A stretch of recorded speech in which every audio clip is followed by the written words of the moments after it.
right, and here we go again. Take two. Welcome to the Optimistic Curmudgeon, where the best ideas win. I'm your host, Josh Herring. Today, I'm joined by Mr. Robert Pondiscio. Mr. Pondiscio is a senior fellow at the American Enterprise Institute. He's also the author of How the Other Half Learns: Equality, Excellence, and the Battle Over School Choice. Robert, welcome to the Optimistic Curmudgeon. Thank you, and kudos to the name of this podcast. I'm probably going to steal it. It's how I probably like to or should describe myself. A cranky optimist. Well, I work for a gentleman who is incredibly optimistic in what he does. I think Bob Luddy sincerely believes that we can, in fact, change the world in a positive way. And he will endlessly talk about how education has that possibility. But he's also one of the most realistic people I've ever had the privilege of meeting. He will call something nonsense if he thinks it's nonsense, and that gives him a curmudgeonliness. Well, I share your admiration. I had the opportunity to hear Mr. Luddy speak at an event in Manhattan, in New York City, a couple of years ago, and I was so inspired by his talk that I actually arranged to come visit one of your schools a few years ago, or about 2 years ago, pre-pandemic. It was a little more than a drive-by. But I spend a fair amount of time in North Carolina for lots of reasons. It's an interesting education state, and not the least reason is my daughter's now an alumni of the University of North Carolina at Chapel Hill, and I've become a huge fan of their basketball and football team. So I don't need much of an excuse to visit Carolina. But I'm hoping now that the world is resuming its normal shape to spend some more time visiting in person some of your schools, because it's just a fascinating model. If you're a school choice advocate, as I am, the idea of high quality, low cost private classical schools is a pretty compelling proposition.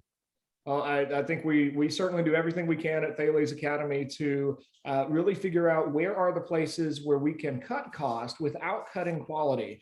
I'm always astounded at what our teachers can do. I mean, we have amazing faculties at each of our campuses, and it's really a matter of finding the best people, give them the best tools, the best structure, and then set them loose with a group of kids and hold those kids to high behavior expectations, and give them a healthy dose of, to have a happy life, you need to be a virtuous person. And we're going to help you learn a lot and learn to live well and do well. And lo and behold, that combination all seems to work really, really well. It sounds so simple when you say it that way, doesn't it? Well, it does sound simple. I've listened to plenty of people come to professional development conferences and sat there as a teacher thinking, you haven't met my kids. Like, it does. So let me make sure I understand this. So good curriculum and high expectations for academics and behavior. So that's the secret. Oh, I see. I mean, okay. Why didn't anybody tell me that? I mean, there's honestly, I don't know if you would agree or disagree with this, but I don't think there's a ton new to innovate about in education. It's really a matter of figuring out what are the things that have worked for centuries and what are the ideas that people have always found to be worthwhile. And really, the place for innovation is one of application. It's how do we contextualize that to our time as opposed to a different time? Yeah, I think that's really well said. I mean, I wish I had a classical education as a young person. And if I could go back in a time machine, I probably would do everything in my power to secure one. But there's obviously, I can't take issue with anything you just said. It's, good ideas get passed down through the centuries for a reason. I mean, I kind of always make sport of this because, there's that old cliche about how everything changes, except if Rip Van Winkle were to come back 100 years later, he'd recognize school. And that's always, that story's always told like, oh, tisk, tisk, isn't it terrible that this thing is so unchanging? Well, that's not a flaw, that's a feature. If things don't change over a long time, there's a reason for that. They still have value for us and they still resonate with us. So sometimes, I share your concern about the overuse of the word innovation in education. Sometimes it just takes on the shape of innovation for innovation's sake. And maybe we should really focus on doing the things that we know are valuable better.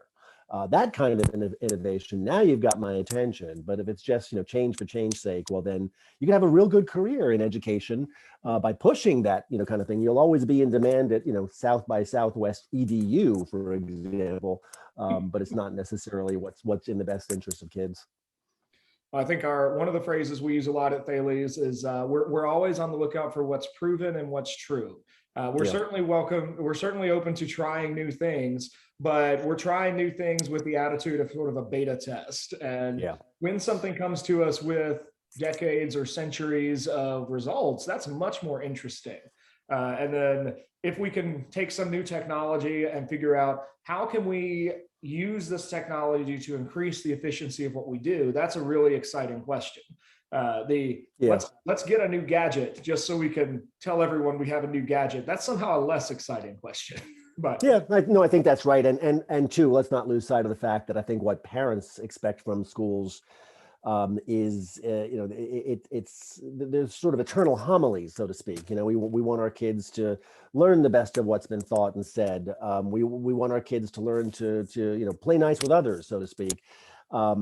I mean, I don't want to take the conversation in a completely different direction, but I'm, an unapologetic school choice guy. But sometimes I push back on my school choice friends who, have this, especially, post COVID, who say, oh, we've completely broken the model now, and we're all going to become a nation of homeschoolers. Like, I'm not so sure about that. We like to send our kids to these things called schools, and again, that's not a flaw, that's a feature. There's stuff happening in those buildings that we value and have for a very, very long time, and I imagine we will continue to for a very long time. well, I think that's right, and in part because and I came through the homeschooling for a time myself. I was homeschooled up through ninth grade, and I went to a brick and mortar school. A long running, years running debate with a friend over the use of the phrase "real school" to describe the traditional school, as opposed to the fake Yeah. plastic schooling that is homeschooling, that's nonsense. Yeah. But I think it's not just a matter of, here are books and a student and a table and you're homeschooling.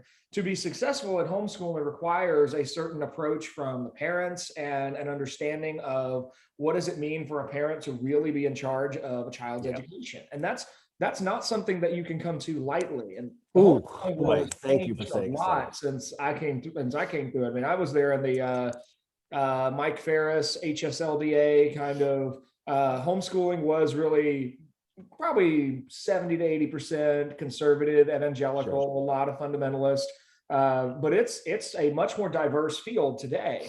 I say all that to say that plenty of people found themselves in a position of being temporary homeschoolers, and Absolutely. Well I said. think they are very excited to have schools back because they realize there's It's hard. it's really hard, and to be an effective Yeah, it's not for the faint of heart. it really is a place where it takes a village. I mean, not everyone can teach physics, not everyone can teach upper level literature courses, not everyone can teach the languages and everything. It really, and not to mention, not everybody can do that, and you certainly can't do that at scale. Like you No, can't do I that. think that's right. Yeah, in a previous iteration, I worked with E.D. Hirsch Jr.'s Core Knowledge Foundation. I mean, his work has guided mine in a lot of ways for the last 10 or 15 years or so. But homeschoolers are devoted to the core knowledge curriculum, and it's if you've been to a Barnes and Noble, you've seen those books. What your first grader needs to know, what your second grader needs to know. Well, that's Hirsch's core knowledge sequence, and a lot of folks who, as you suggest, have just decided, hey, you know what, I want to do this myself for whatever reason, whether it's out of some kind of religious conviction, out of some other just sense that, hey, I can do this better. That those series of books in the core knowledge curriculum has often been an entry point for a lot of novice homeschoolers, and they go from there.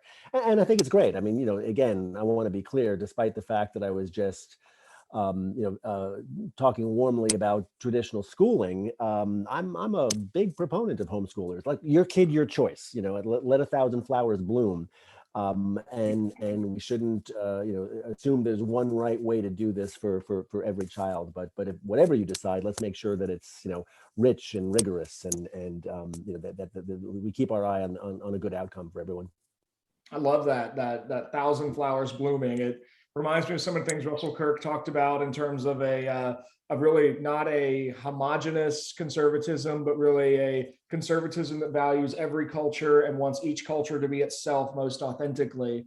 But it also reflects some of the pluralism dialogue I read about several years ago. I don't remember the scholar's name, but she did a study of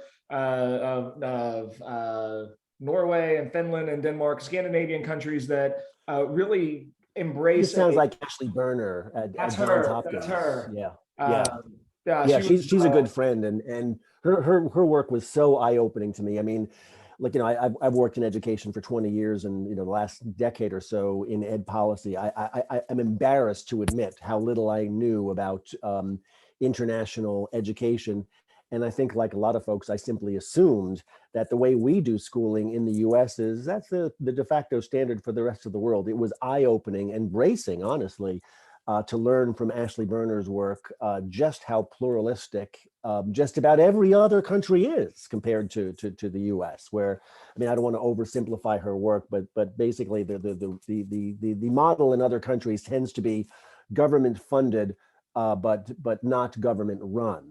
Where we're here in this country, 8 out of 10, 9 out of 10 kids go to schools that are both publicly financed and publicly run. In England, in the Netherlands, and other countries, again, let a thousand flowers bloom. But what's interesting is they all follow a national curriculum, where which or mostly we don't have that in this country for any number of reasons, not the least of which is that irksome document. What's it called? The Constitution. That's right. Uh,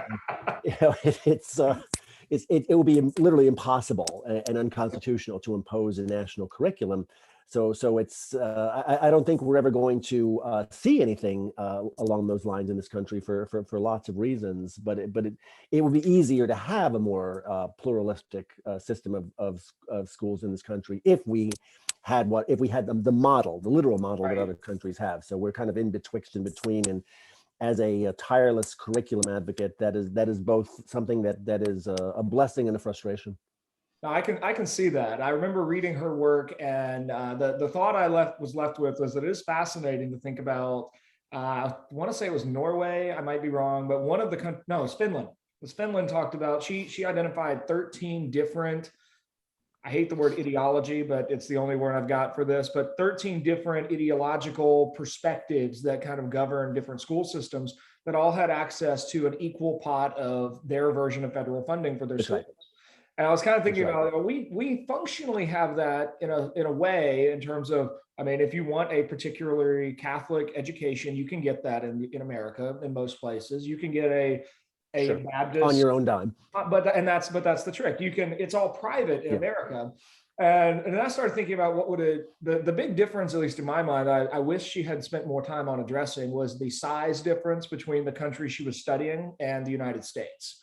I mean, I think the scale of what it would look like to have that diversity of systems in the United States, compounded with what you just mentioned with our constitutional federalism, means that it doesn't map on directly to what we're doing, but it's much more That's right. interesting, I think, than a sort of I think what we have, she identifies very clearly the sense that we do have a default orthodoxy across public education in America that plenty of parents assume is what it was when they went through that, but it's shifted in a lot of ways.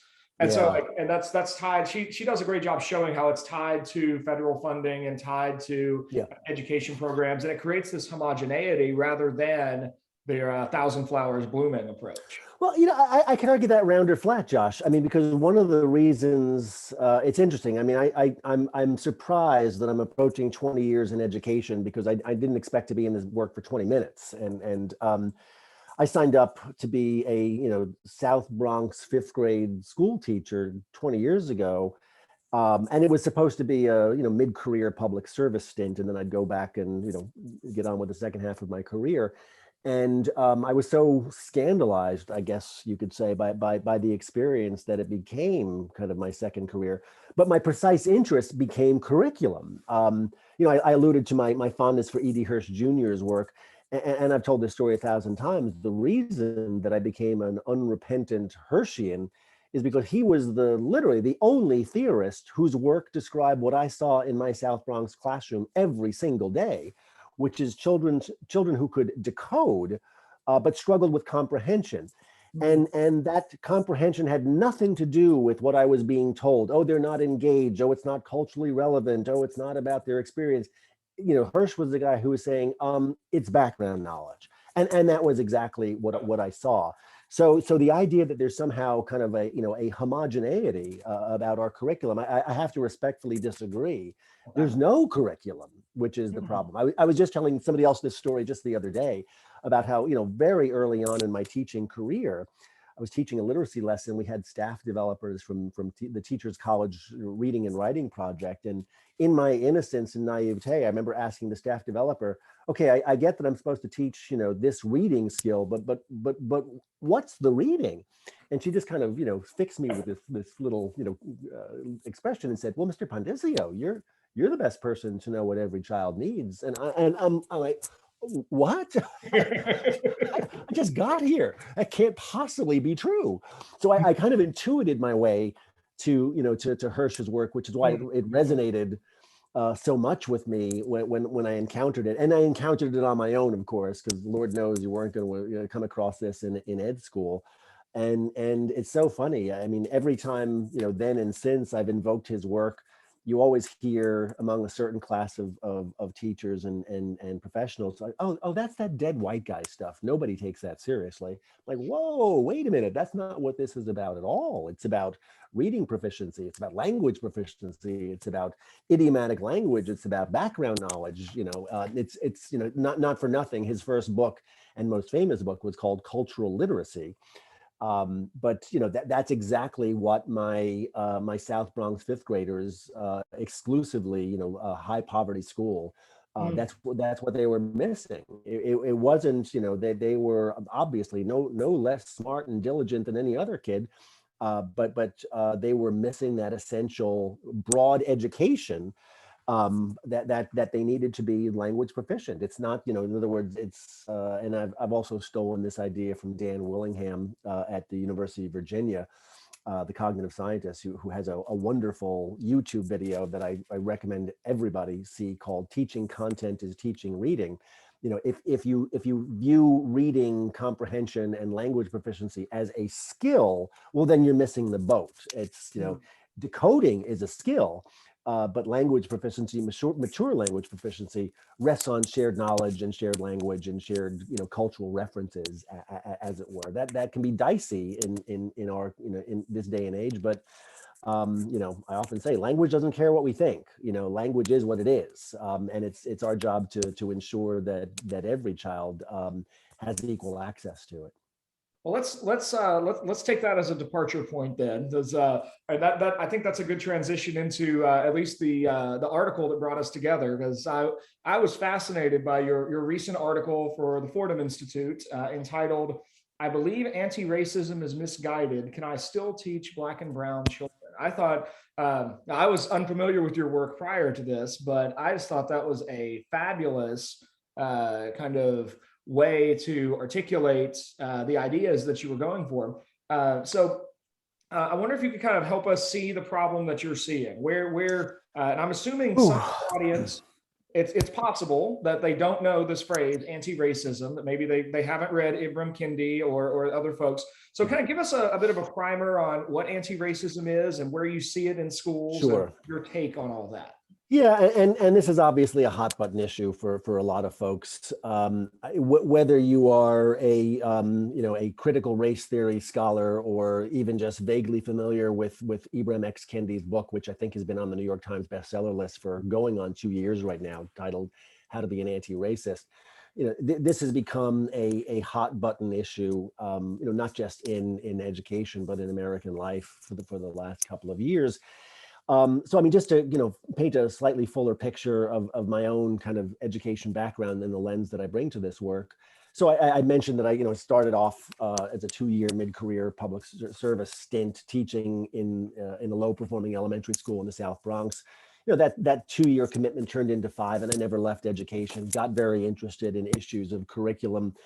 Got very interested in the ed reform movement because again, what animated me in this work was what I perceived to be kind of the injustice being done to the kids that I taught and cared about. But the ed reform movement, as conceived 20 years ago, Teach for America, charter schools, No Child Left Behind, et cetera, et cetera. It felt to me like it was missing something profound, which is, and I don't want to oversimplify or offend anybody, but I think you could paint a picture of the ed reform movement as kind of losing interest at the classroom door. In other words, everything that we do in education reform, like chartering, like testing, et cetera, tends to be about the structures outside of schooling. But we assume, and I don't mean to pick on you, Josh, but kind of what you said before about the homogeneity of what happens in the classroom. Oh, it's all the same. Well, it's not the same. I mean, there's great differences in classroom culture, curriculum, pedagogy, et cetera. And it just seemed to me that nobody was kind of like paying attention to that. So I always describe myself as the weirdo who says, can we talk about what the kids are doing all day? Because that matters too. So that, my last 20 years has really been about what do the kids do all day?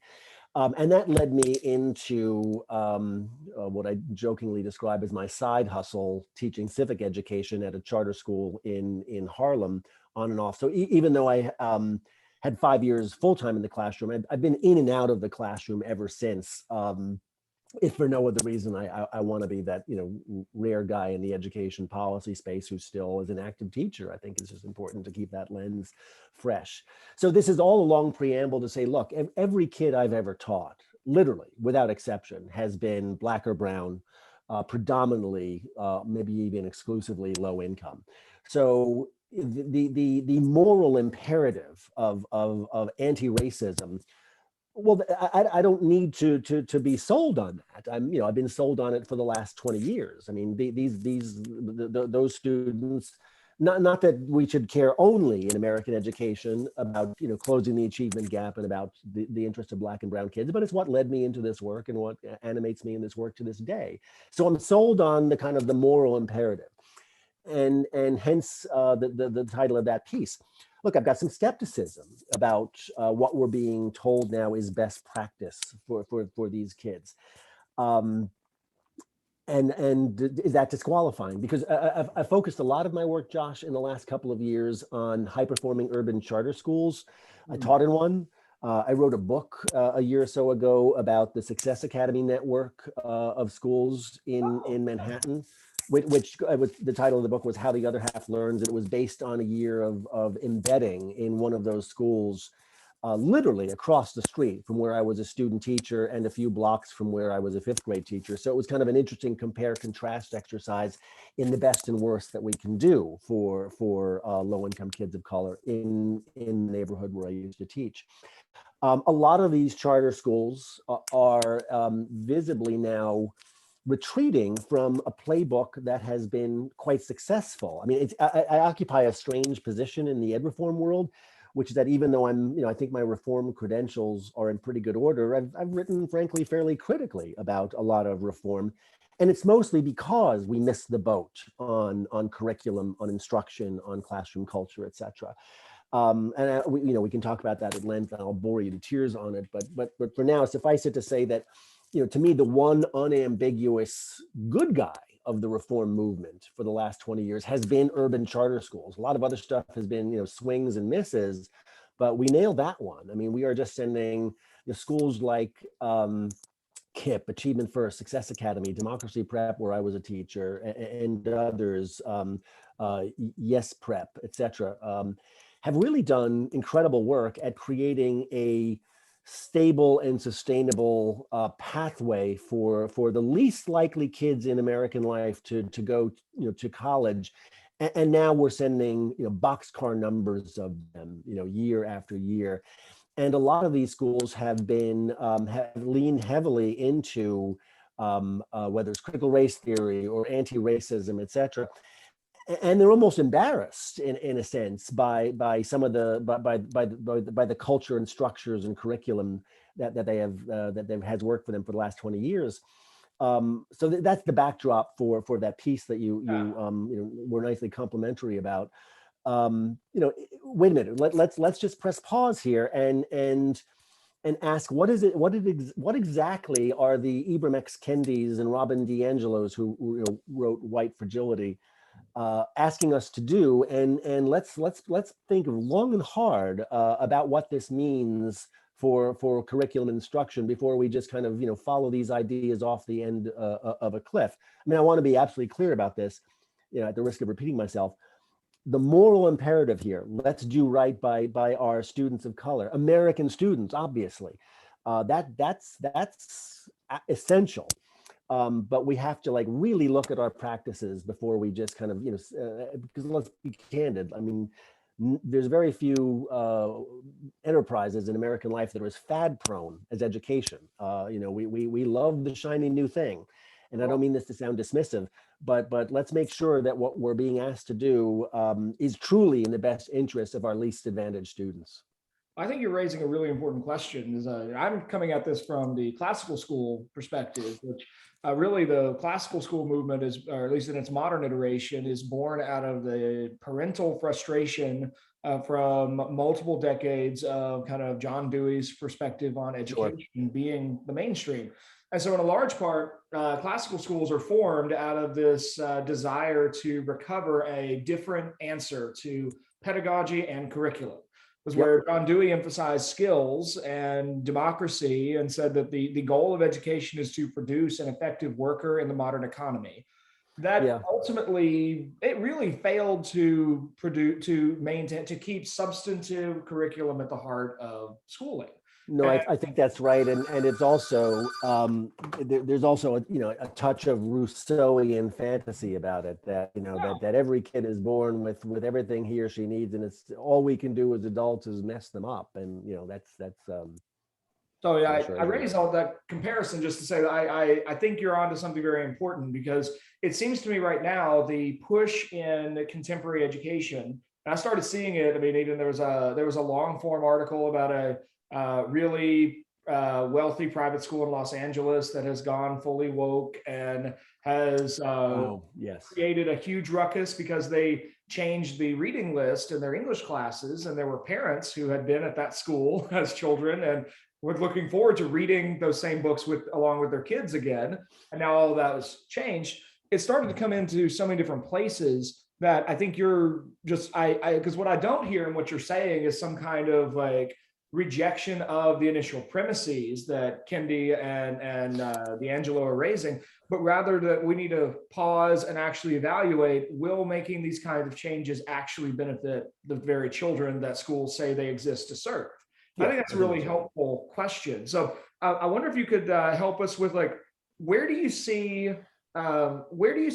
existent harms as schools try to kind of become more anti-racist? Like, where does this actually hurt? Yeah, let's, and I want to be super careful with this. I mean, there's a reason that I write for a living and don't speak, because it gives me a chance to like really be careful and measure my Sure. words. So I always get nervous in having to, talk about these ideas as opposed to write about them.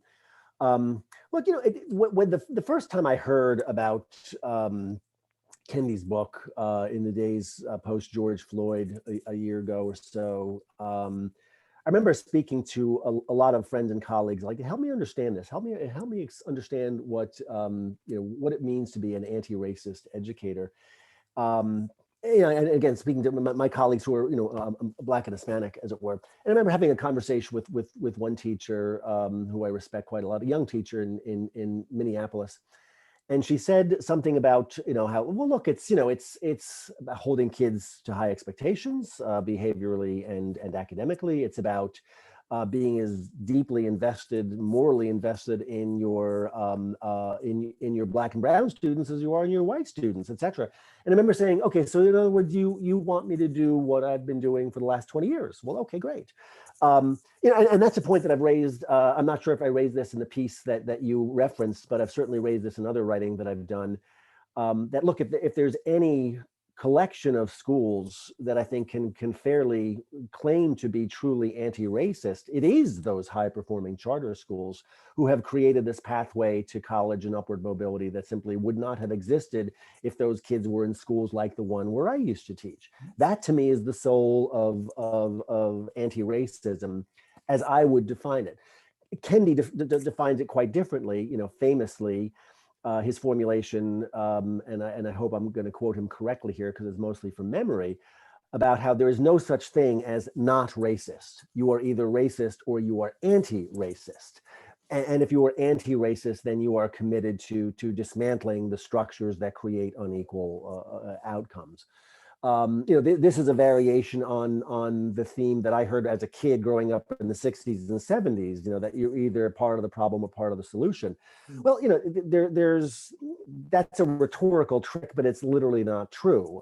You can be not racist. Let's just say that. One need not be conscripted into a political movement in order to claim the mantle of not racist or anti-racist. So, in other words, he's trying to, I think, make a rhetorical claim that is just illogical, as it were. So one of the points that I raised in the piece, which it's interesting, everybody is quick to adopt these labels, but we don't like to always examine what he says. Well, one really good example of where the Kendi version of anti-racism and educational practice are in direct conflict. For 20 years, we've had, or more, we've had folks in the charter and ed reform movement talking about the achievement gap and the need to close the achievement gap. I mean, if you are under the age of 40, you probably have never known a day in your career where you didn't think that's an important part of what I do. That's a major goal of education in America, is to produce more equitable outcomes and close the achievement gap. Well, along comes Kendi, who says essentially, look, to even discuss an achievement gap is racist. Just the entire formulation. The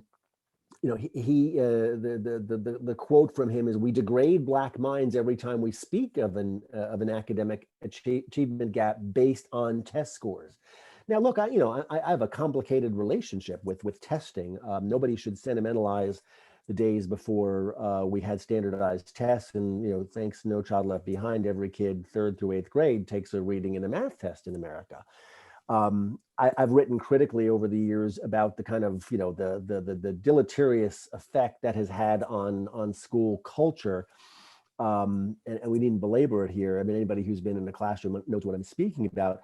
But we should not pretend that everything was well before there was testing. I mean, so if the idea that Kendi is promoting is the act of testing, the idea of even discussing an achievement gap is de facto racism, well, that's just incorrect. The last thing I would argue that any of us should want is to go back to the days where we could just pretend that these gaps didn't exist and go home thinking we've done our job. So I mean, to me, so much of the energy, both pedagogically and politically, that goes into things like charter schools and school choice is driven by our awareness and shame, frankly, over these achievement gaps. So I simply don't think that we're serving the interests of our students of color in accepting this argument that even to discuss an achievement gap is to engage in what Kendi calls hierarchical thinking. I mean, as an academic matter, I suppose I could,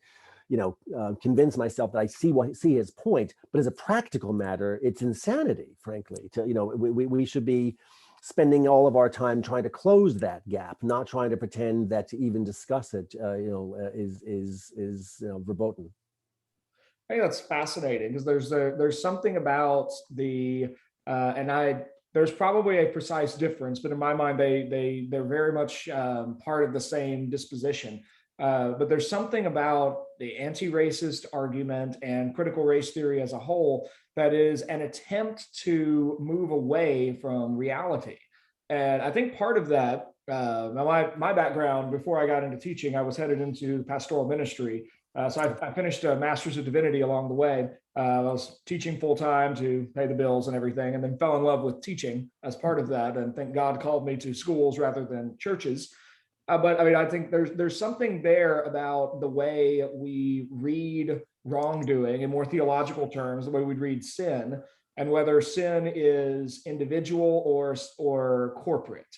And the trick with, I mean, it's hard to draw a specific bright line, because I don't want to say it's impossible for there to be corporate sins or systemic sins.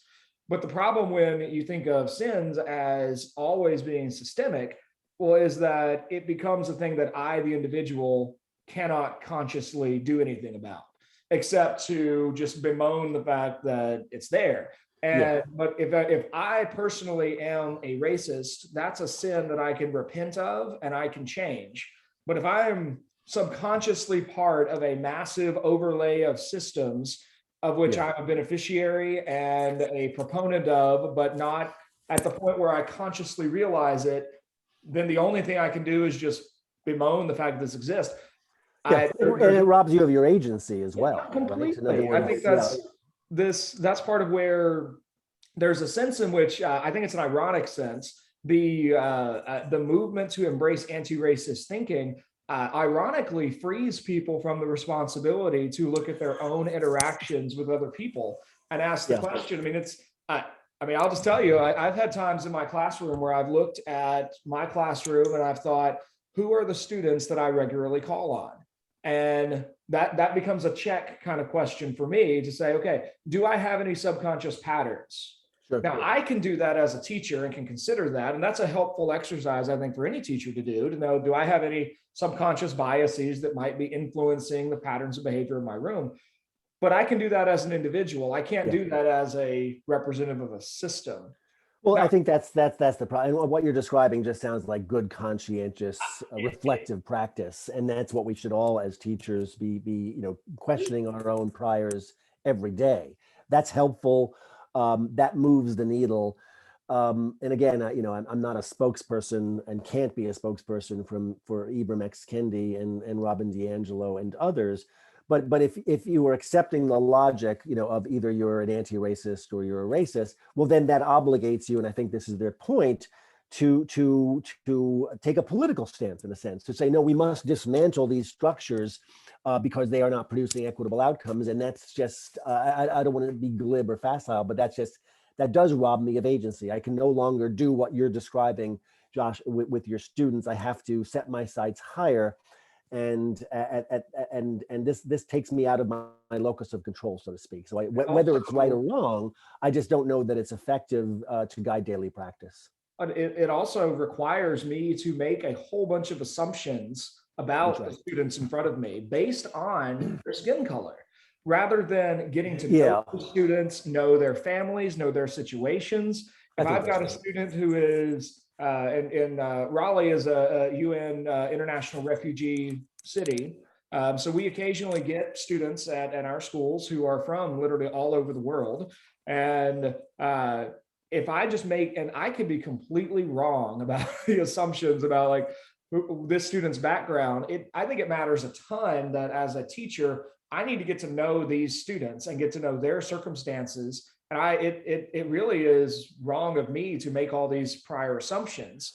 Yeah, It's I think that's right. And I mean, look, if I'm not a very good historian, but I know enough of, and boy, there's no field that is has less grasp of its own history than the field of education.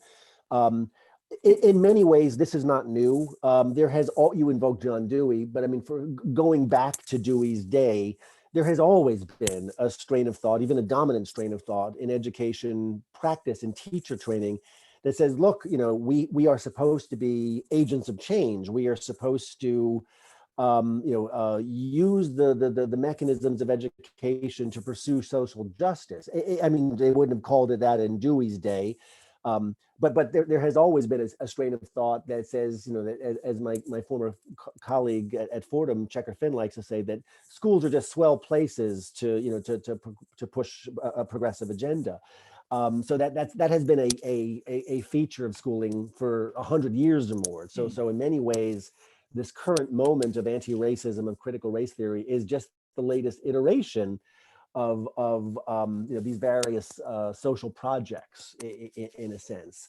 And I'm not sure, frankly, and I get myself in trouble when I say this, I'm not sure we have the track record to think that or to assume the moral authority here. In other words, I say this all the time, that my measure of how serious you are about social justice is how serious you are about literacy.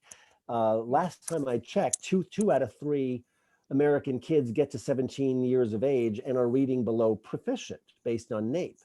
Only 1 out of 5 kids based on NAEP is proficient in history. And here we are having this grand national argument right now about our, the narratives that we teach in history. I mean, I don't want to be, make a joke about this, but it's almost as if you've got 5 kids in the pool, 4 of them are at the bottom, and we're arguing about the kid who is swimming, saying, well, should we teach him the backstroke or the crawl?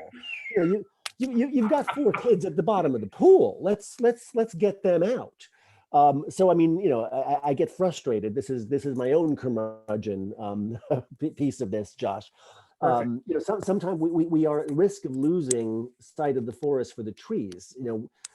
To be brutally blunt, we're just not that damn good at this in terms of raising kids to where they need to be in terms of literacy and numeracy, to be having this theoretical argument in a way about curriculum and pedagogy, let alone taking strong stances and lecturing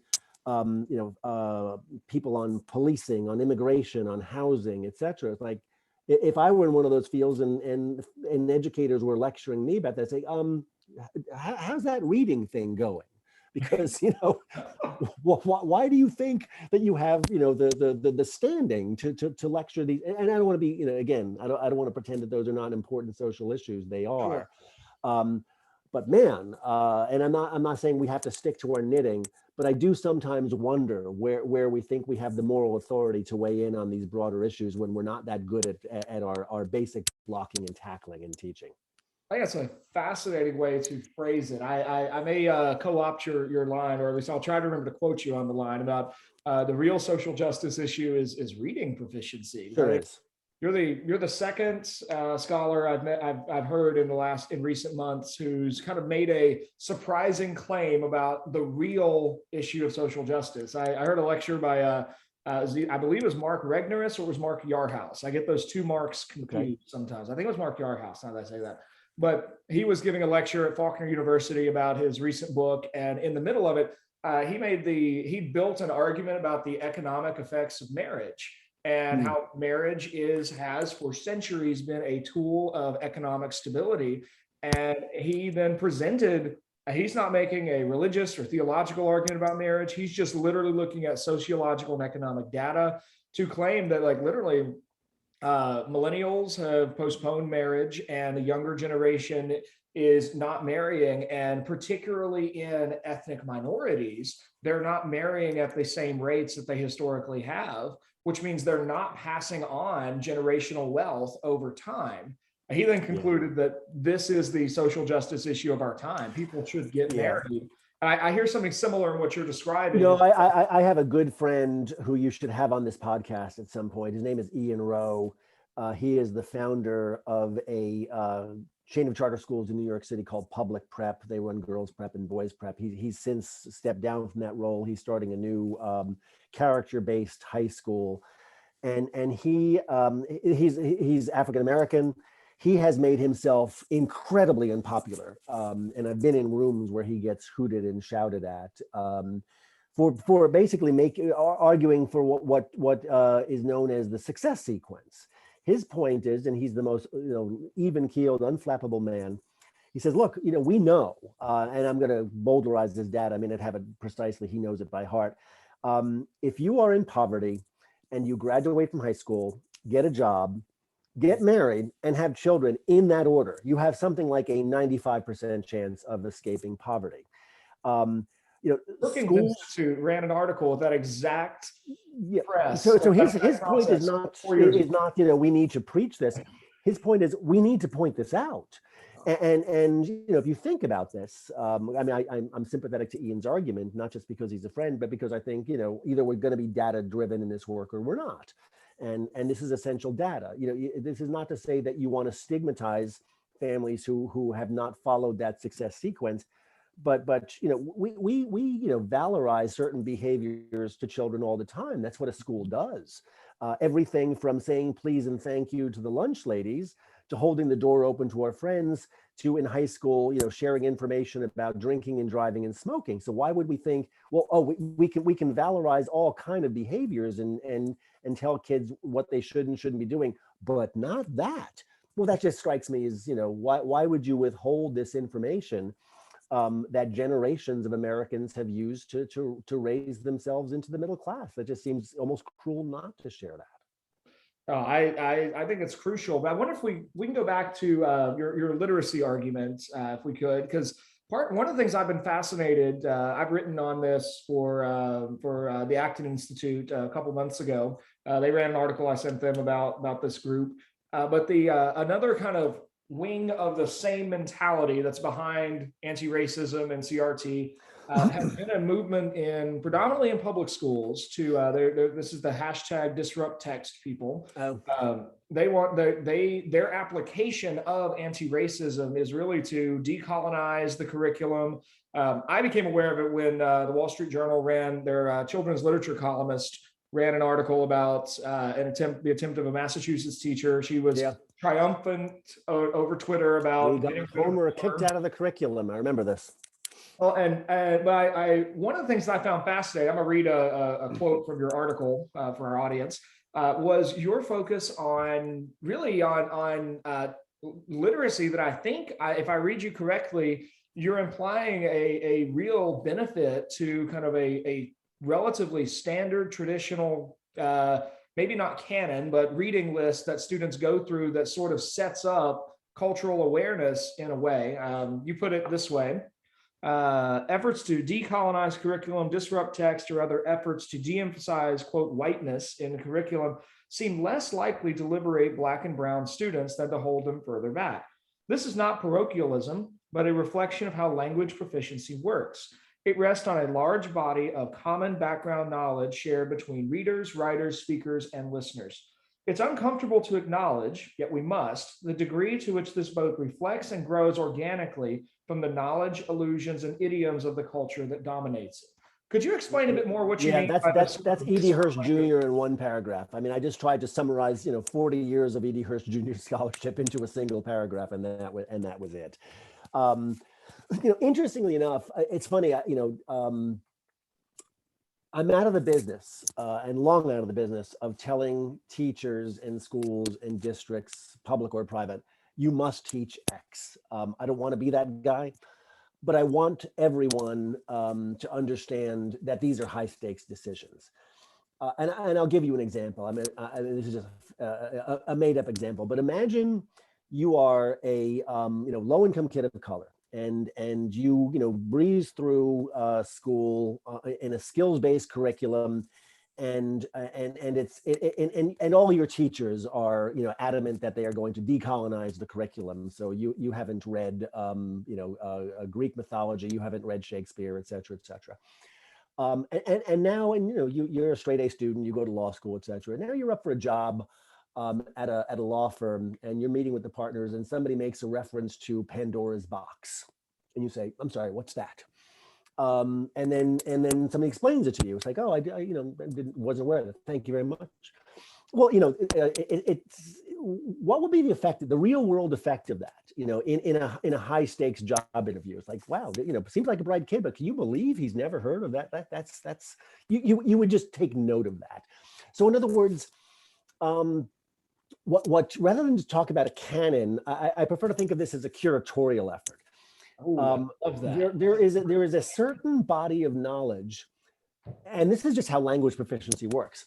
That that readers and writers. Here I go again, trying to summarize Hirsch in a few sentences. Readers and writers, writers and speakers make assumptions about what their listeners and readers know. When those assumptions are correct, then language is fluid, or organic. We don't even think about it. We are working from the same body of background knowledge. Well, when there's a disconnect, then comprehension falls apart. This at the basic level, this is what I saw in my 5th grade classroom. With every teacher in that kind of setting has had the experience where the kid will say, "Well, I read it, but I didn't get it." And well, why didn't you get it? It's because of that deficiency in background knowledge. And then fast forward 20 years. Now the world is ready to make harsh judgments about our students based on their perceptions of what they know and do not know.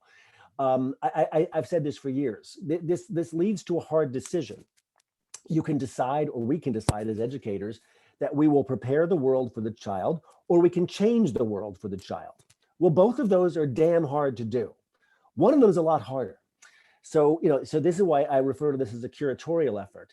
I mean, and it rubs, frankly, the wrong way in our pluralistic age, when for all the right reasons, we want curriculum to reflect home culture, for example. We want to, not just valorize that, but venerate that. That's not a bad impulse, but you have to understand that at some point, the children will leave us and they will go and operate in a world that is going to be less willing and able to overlook these gaps, as it were. I mean, it can literally harm your literacy, but even if you overcome it, well, then there could be gaps in your understanding that may have a consequence later on. So anyway, I give talks about this, and I always get asked at the end, well, so what should we teach? And I always say, I don't want to answer that question. I want you to answer that question, but I want you to understand the way language proficiency works. I want you to understand that what you choose for students to learn, what you decide for all the right reasons, they don't need to know. Well, that's a high stakes decision, and we have to live with the consequences of that. This is in some way, I became kind of, again, an unapologetic E.D. Hirsch disciple, because he sees this clearly. And it's not just an issue of literacy. It's an issue of civic efficacy and fellow feeling. In other words, we should be trying to get all of our children to the same place with the same level of understanding, giving our most disadvantaged students access to the language and knowledge that our most advantaged students have. That, to me, at the end of the day, his definition of equity, which I just described, is the definition of equity. It may not necessarily strike people like that immediately who are more schooled in critical race theory and whatnot. But I can't think of a better guiding principle for us as educators, that we must make great efforts to ensure that our least advantaged has the same knowledge and language that our most advantaged have. I think that makes a ton of sense. I mean, it makes perfect sense to me that if we're thinking of either recent immigrant children who are second, third generation immigrant families that are now like, their kids are looking at, okay, we've been in this neighborhood for this many years, but I want to be across the river. I want to work in Upper Manhattan someday. Or if students who are looking at, and the same thing I think is the case doesn't just have to be minority communities. I think this is also a socioeconomic position as well. A student who grows up in Appalachia who says, I want to work in Chicago someday. I want to live in a big city. I want to have all those opportunities. Well, not through I don't think through systemic racial bias or systemic class bias, but literally just through reality itself, that student has an additional burden to show, yes, I know the lingo. I strike you as an educated person. Yeah, I think that's right or wrong. I think that's reality. And this was my point about preparing the child for the world, for the child. It's uncomfortable and it's unfair, to think that's the way it is. We all learn that phrase. Life's not fair. I don't know that it profits us to pretend it's not that.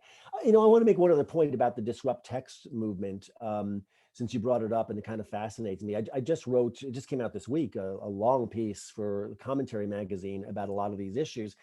And I talked about the disrupt text folks at some length. And forgive me if this is just kind of too wonky and legalistic, but it's kind of fascinating to me that the culture of education and teaching assumes that we have the ability to make these decisions. So what you were alluding to, there was a teacher who went on Twitter and was bragging, I think that's, I don't think that's an unfair characterization, about getting homework kicked off the curriculum in her Massachusetts school. And this was done in allyship with her students, et cetera, et cetera. Well, where exactly do we think we have the authority as teachers to do that? There's a fascinating gray area here where the culture of education and teacher training encourages this kind of direct advocacy on behalf of students. But the law says something very, very different. If you read decades of case law on this. The idea of academic freedom, which is, we assume we have, literally does not apply to K-12 education. That's an idea that's from higher education, from colleges. I mean, there have been many court decisions that say that if you are a public school teacher, you are hired speech. And that's the exact phrase, hired speech. In other words, it's school boards that have the unquestioned authority to set the curriculum. So it's kind of what really fascinated me about that whole disrupt text movement is, wait a minute, what's the permission structure that you think you have the authority to do that, whether you think it's right or wrong. Once you make these decisions, you are essentially operating, assuming this authority for yourself as an individual teacher that the courts have said you literally do not have. And this is just this unexamined gray area. I wrote about this in the commentary piece, and it really gets to the heart of a lot of these, the critical race theory, the anti-racism stuff we were discussing earlier, where teachers think they have the authority to be a quote anti-racist teacher, regardless of what you may think of that. It's important that we not get out over our skis in this work. I mean, these are.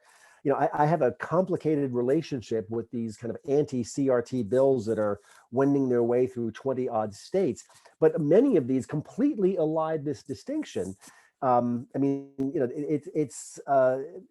If nothing else comes from them, then the idea that, hey, these are sensitive topics, and as a teacher, I really should consult someone here, my principal, the school board, et cetera. Like I can't unilaterally decide to come in one morning and teach the 1619 project. I mean, let me be clear, we do all the time, but it's because of this kind of gray area and these unquestioned assumptions we make about our authority as individual teachers.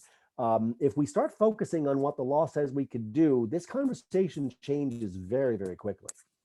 I think that's really interesting because it at least resonates with a tension I felt in teaching over the last 8 years. Because I jumped in teaching at a small school at the time that was growing, and it was sort of, I think of it as like the early startup days of a school where everybody wears a dozen hats. And one of the principles that my department chair kind of taught me was that the teacher is the content expert in the classroom. And over the next, and this is in a private school area, so there's it's a different setup than what you're describing, but over the years, as we grew bigger, there were administrative attempts to systematize things. And there was, instead now classes were standards based, and we were handed standards to teach. And on 8 years later, and I'm moving into more administrative responsibilities, I've now become aware that there are plenty of teachers who do a great job with immense freedom in the curriculum. There are other teachers who refuse to follow the views of the founder and kind of his goal. And a huge, for us as a private school, a lot of that comes down to the fact that the founder owns the land and the building and built the school. But there's also part of, like, on the teacher side where now I don't know if this is legally true or not, but I think it's philosophically sound that in a private school, we are standing in loco parentis. I mean, our ability to teach is directly tied to the fact that parents have chosen to place their kids at this school because they trust that school to teach certain things in a certain way. And it's part of our school's responsibility to kind of both openly declare that so that parents know what they're coming for. But that then also places this responsibility on us as teachers. Like, now, we're not just out there teaching everything we possibly could about our subject. That's right. And then there's also the additional responsibility of the question, when should students encounter certain ideas? Well, I'll make a even more base level practical argument here, which is that, and this is one of those hills that I'm willing to die on in this work. We make this job just too hard for mere mortals. And here's what I mean by that. I alluded to one of my formative experiences in the classroom where my staff developer insisted I was the best person to know what every child needs. And I found that to be unhelpful then and still 20 years later. If you think about the way teachers spend their time, if that's your mindset, that part of your job as a teacher is everything bespoke all the time, that there's not a curriculum, that it is your job to, find what exactly is going to light up every single kid. Well, then that leads exactly where it has led.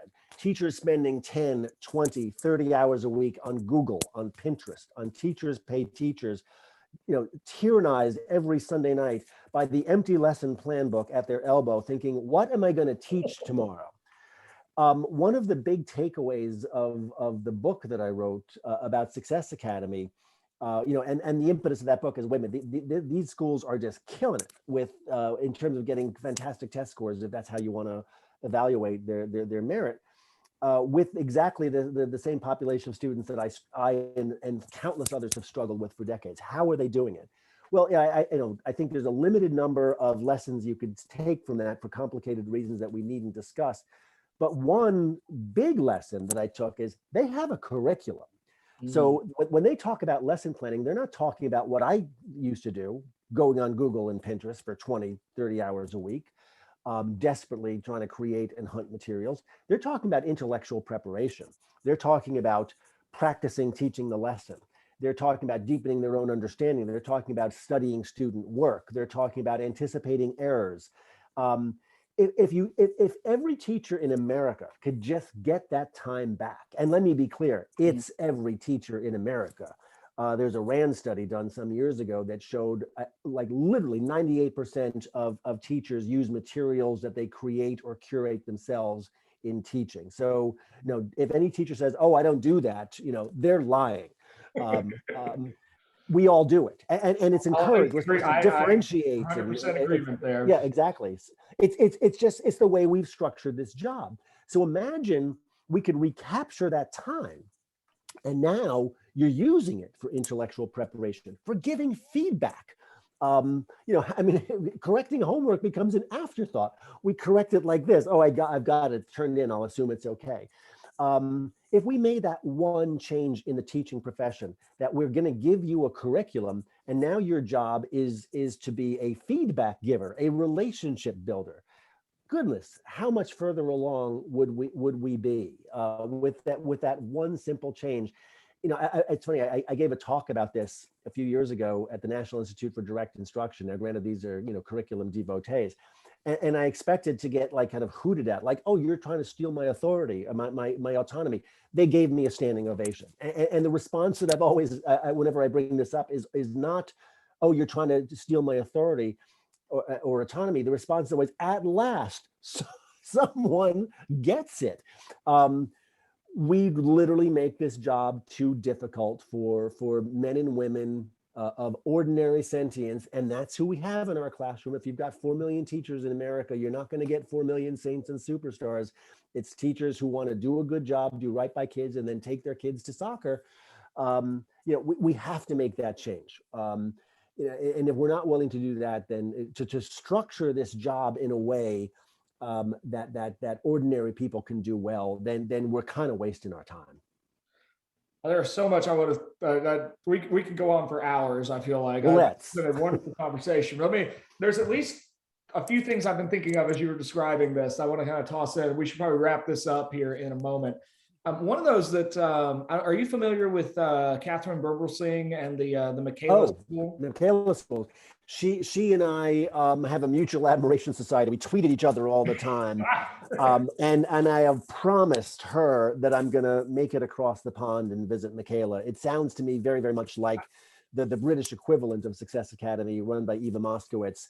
But she seems, from all appearances, that she's doing heroic work. I can't wait to see her in person. I think so. I became aware of her when I was listening to the CLT anchored podcast, and they interviewed her, and I ordered both of her books, and I've only read the first one. They're back there behind me. I have them as well. Battle Hymn of the Tiger Teachers. I mean, man, that title grabbed me from the get-go. And she takes so much abuse for it, which is just profoundly unfair. I mean, she is genuinely heroic.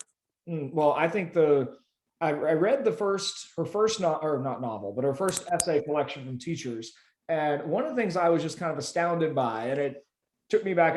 I was kind of looking for, and I think every teacher probably does this when we read teacher books, we're looking for silver bullets. Has somebody Sure. figured out the solution?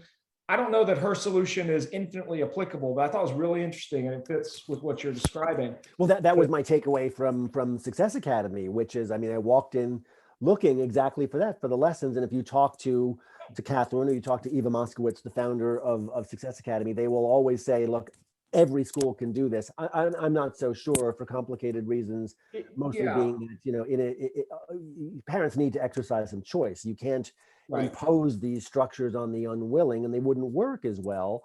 But boy, we should do more of them. That's for sure. I mean, Well, every parent who wants access to this kind of education should be able to have it, no questions asked.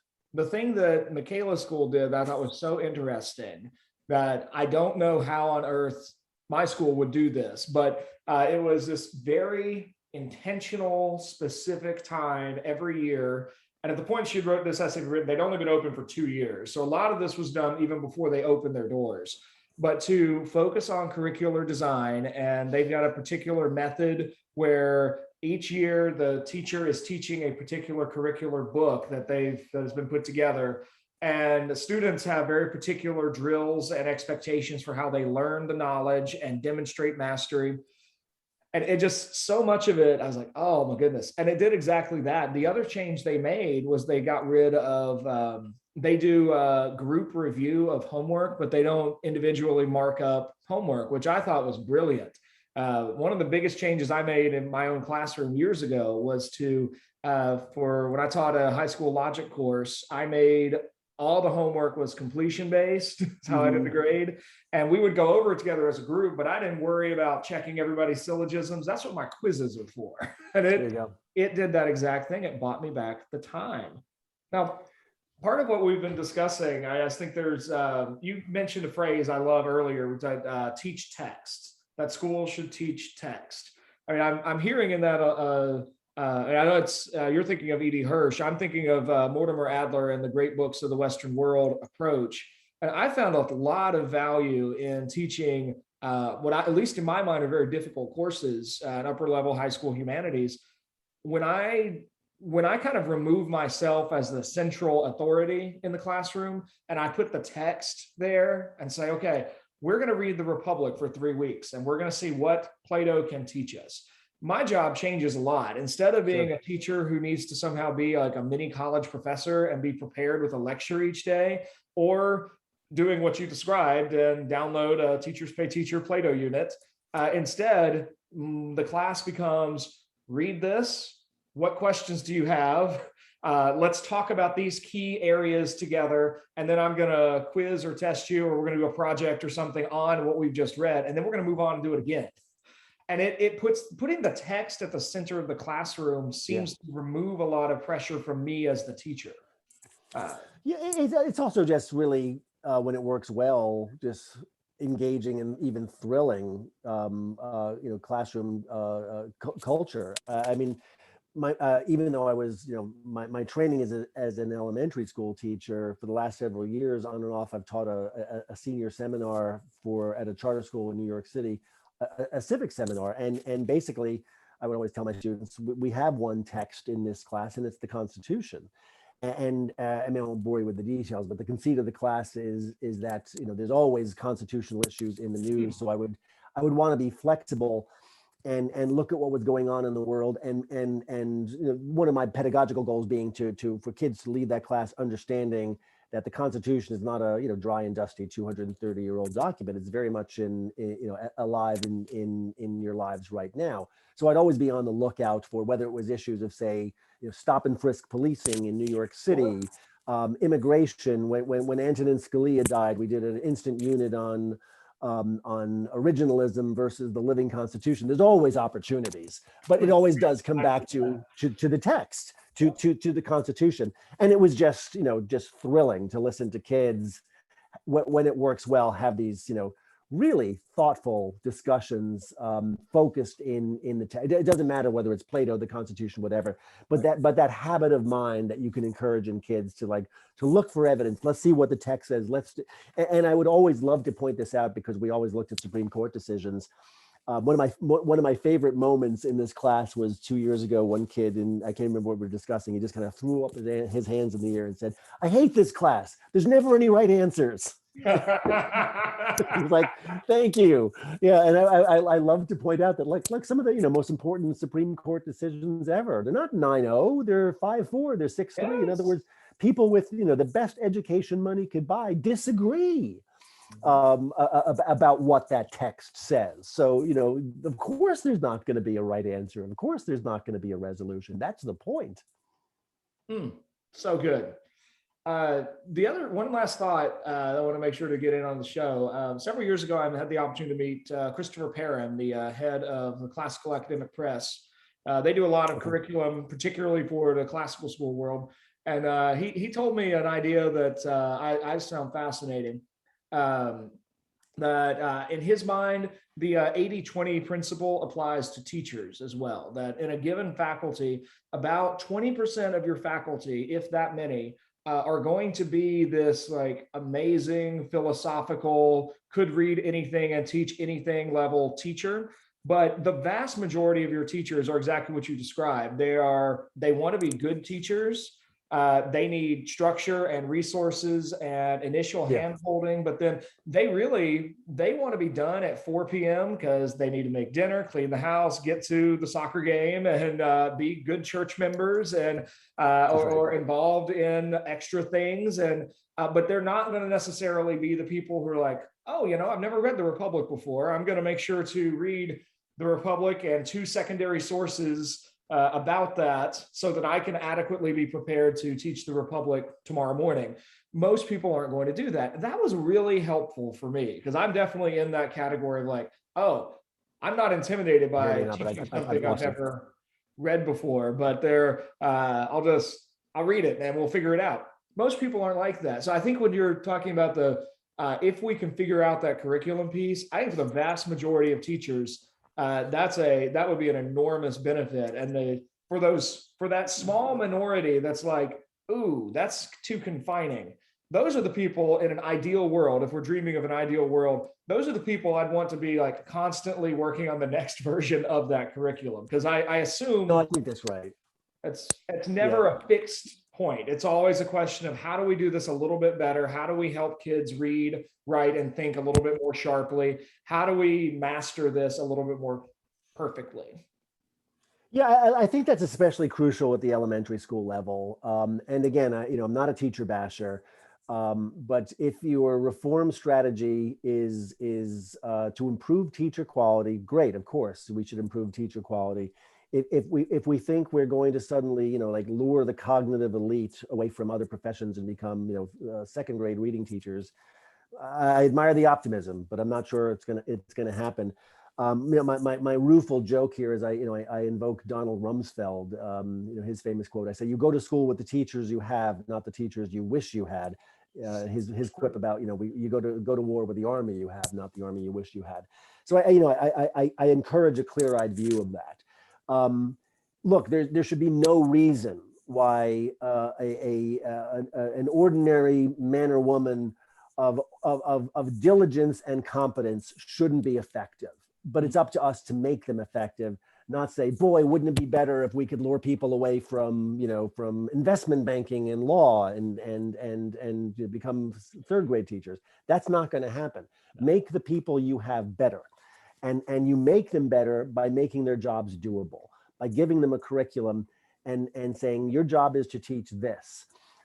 And look, I think there's just practical benefits. We talk about the teacher shortage and the churn in the classroom. How much easier and how much more satisfying would it be for people to go home year one feeling competent? I mean, I was scandalized when I was in ed school 20 years ago by the simple refusal to train me, to make me better at my job. And I've made a sport of this over the years, that if we train teachers the way we trained air traffic controllers, we would say, look, everybody crashes a plane their first year. It's okay, you get better. You got to learn these things on the job. We don't say this to any other profession. If and in this idea of we have to create our own curriculum, if you were to hire a contractor to build you a deck, instead of saying, there's the lumber yard, you'd say, here's a chainsaw, there's your trees. You're the best person to know what lumber the deck should be made out of. It's kind of crazy. The cognitive demands that we make on teachers. And if we codified the job in a much more reasonable way, people would feel successful from the start. They'd be more encouraged to stick around. I mean, the teacher turnover within 5 years is alarming in this country, especially in urban areas. It's almost like a hazing ritual. Like, we think it's not authentic unless we make you suffer for a couple of years. I don't know why we do that. It seems to me like an easily remediable problem. But first, it starts with recognizing it for what it is. Well, Robert, there are so many great things you've given us today. I wonder if we could kind of bring this to a conclusion. On the Optimistic Curmudgeon, we're always looking to have a realistic view of some area that typically, at least I think, contemporary society has a cloudy or wrong view of. I think you've given us a great bit of realism about teaching today. I wonder if we could kind of close on sort of that hopeful note that we're also always looking for. Now, you've given us lots of kind of advice points, but I wonder if you kind of summarize that or go in a different direction. What do you see as the best way forward for education today? And I want to contextualize that just a little bit. What would you tell a young teacher who wants to equip students of all races to pursue the best opportunities that life may present? What advice would you give that kind of a teacher? Hire yourself up to a school that will support you specifically on curriculum. I mean, it's a shame that it has to come to this, because this should, again, be like, basic blocking and tackling. And look, I don't say this a lot. I earnestly do believe there's good, better, and best in terms of curriculum.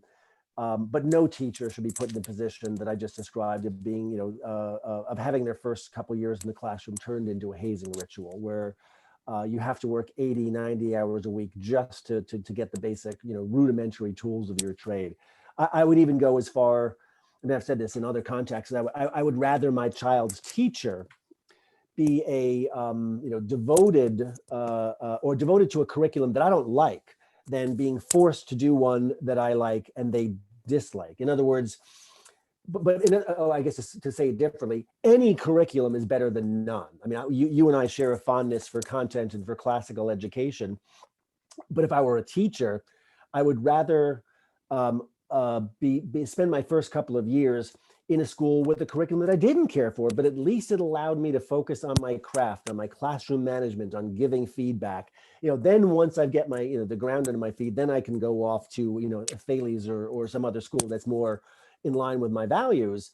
But at least I've learned my craft. And you're asking me to be optimistic, not pessimistic. So I can't say what I'm really thinking, which is assume that your ed school is not going to be of very much use to you here, and you're going to have to do this on your own. But understand what you're getting yourself into, and do your best to start your career in a place that gives you a curriculum that wants you to focus on being, a good instructional deliverer, not an instructional designer, because both of those things are hard. Doing them both at the same time is truly overwhelming.